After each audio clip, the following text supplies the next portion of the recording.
ప్రేక్షకులకు నమస్కారం.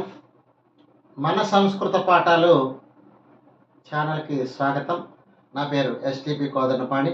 ఈరోజు జూనియర్ ఇంటర్మీడియట్ సంస్కృత విద్యార్థులకి 15వ ప్రశ్నలో అంటే ఏకపద సమాధానం ఉన్నటువంటి ప్రశ్నలో ఉన్నటువంటి ప్రశ్నలు, వాటికి సమాధానాలు కూడా ఇప్పుడు చెప్తానండి.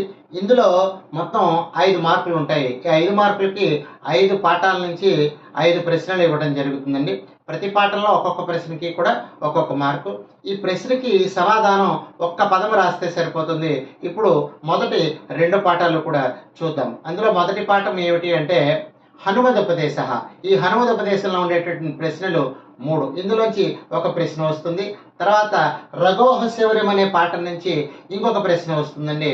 ఈ రెండింటికి కూడా 2 మార్కులు ఉంటాయి. తర్వాత 3 పాఠాల్లో కూడా 3 ప్రశ్నలకి కూడా 3 సమాధానాలు ఒక్క పదంతో రాస్తే సరిపోతుంది. ఇప్పుడు మొట్టమొదటి పాఠం చూద్దాం. అదేమిటంటే హనుమదుపదేశ. అందులో మొదటి ప్రశ్న చూద్దాం. మొదటి ప్రశ్న ఏమిటంటే సర్వలంకా వినాశిని కా, అంటే లంకనంతటినీ కూడా నాశనం చేసేది ఎవరు, అంటే నాశనం అవ్వడానికి కారణం ఎవరు అంటే సీత. తర్వాత సీతాయా మార్గణే వ్యగ్రహ కహ, సీతాదేవిని వెతకడంలో వ్యగ్రహ అంటే చాలా ఆసక్తి చూపించిన వాడు ఎవరు అంటే సుగ్రీవ. తర్వాత శరేణైకేన రామేణ నిహత వానర కహ, అంటే ఏకైన శరేణ ఒక్క బాణము చేత రాముని చేత యుద్ధమునందు చంపబడినటువంటి వానరుడు ఎవరు అంటే వాలి అని ఒక పదం రాస్తే సరిపోతుంది. తర్వాత రఘోహశౌర్యం పాఠంలో సుదక్షిణాయ సూను కహ, అంటే సుదక్షిణాదేవి యొక్క సూను అంటే కుమారుడు ఎవరు అంటే రఘు, అంటే రఘు మహారాజు, అంటే సుదక్షిణ దిలీపుల యొక్క కుమారుడు రఘు మహారాజు.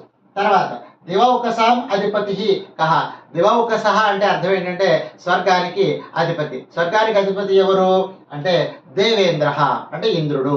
తర్వాత రఘోహశౌర్యం ఇది పాఠ్యభాగ కస్మాత్ స్వీకృత, అంటే రఘోహశౌర్యం అనే పాఠ్యభాగము దేని నుండి స్వీకరింపబడింది అంటే ఏ కావ్యము నుండి స్వీకరింపబడింది అంటే రఘువంశ కావ్యాత్.